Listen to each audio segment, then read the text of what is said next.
À Raon-l'Étape, l'entreprise Platex est une des pépites industrielles de notre département. Fondée en 1966, cette usine spécialisée dans la conception et la fabrication de pièces en plastique par injection transforme chaque année 500 tonnes de granulés grâce à sa trentaine de presses. Ses clients sont des entreprises du bâtiment, du packaging, du sport ou encore de l'agroalimentaire. Platex aujourd'hui, c'est 39 salariés au profil très divers.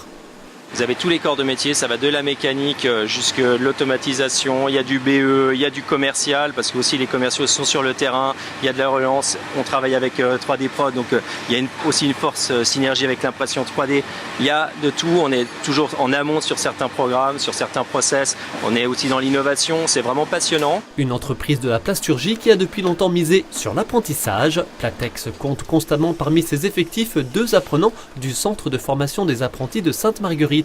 Ici, Florian Bétis, 23 ans, originaire de Nancy, le jeune homme est en 2e année de BTS. Géré par la Chambre de commerce et d'industrie des Vosges, le CFA de Sainte-Marguerite est un des 6 de France, proposant des formations pour les métiers de la plasturgie.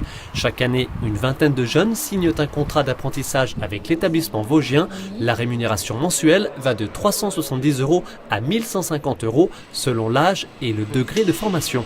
On est à un remplissage qui est pour l'instant tout à fait correct en fonction de la période de recrutement, mais qui est effectivement encore un peu faible. Pourquoi ? Paradoxalement, aux autres années, on manquait d'offres, on manquait d'entreprises partenaires, peut-être par rapport à l'activité, par rapport à leur expérience. Cette année, aujourd'hui, on a des entreprises qui veulent collaborer, qui veulent former, parce qu'ils en ont besoin.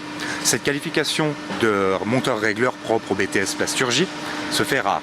Les entreprises n'ont pas de qualification en embauche directe. Donc en fait, ils reviennent sur l'apprentissage, sur la formation en apprentissage pour pouvoir avoir des collaborateurs formés. Nous, on est un CFA consulaire de proximité, ce qui fait qu'on est vraiment basé sur le besoin de nos professionnels sur notre territoire. Les besoins des professionnels, ils sont là, on ne demande que des candidats. Accompagné ici de Julia, 19 ans, en première année de BTS, Charles Battista est un ancien apprenti du CFA de Sainte-Marguerite, en alternance chez Platex, et il y est resté. À la base, moi j'étais en bac pro électrotechnique, et j'ai découvert la filière plasturgie par hasard en fait. Et j'ai directement intégré le CFA de Saint-Dié, ça s'est fait en même pas une semaine, et directement à l'usine Platex.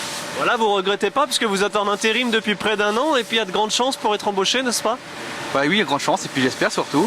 En tout cas, ça se passe très bien pour moi. Comme c'est d'ailleurs le cas pour une très grande majorité des apprentis de cette filière, son taux d'employabilité, 93%. Généralement, c'est dans les mêmes entreprises en suivant leur BTS validé. Mais dans les 6 mois, on a de toute façon des demandes qui viennent de partout dans la France, des demandes nationales, que ce soit Savoie, que ce soit dans la Meuse, que ce soit du côté du Havre, des entreprises qui recherchent cette qualification-là à proprement parler. Des qualifications, des formations et des métiers à découvrir dès ce samedi 1er juillet au centre de formation des apprentis de Sainte-Marguerite à l'occasion de son opération Portes ouvertes.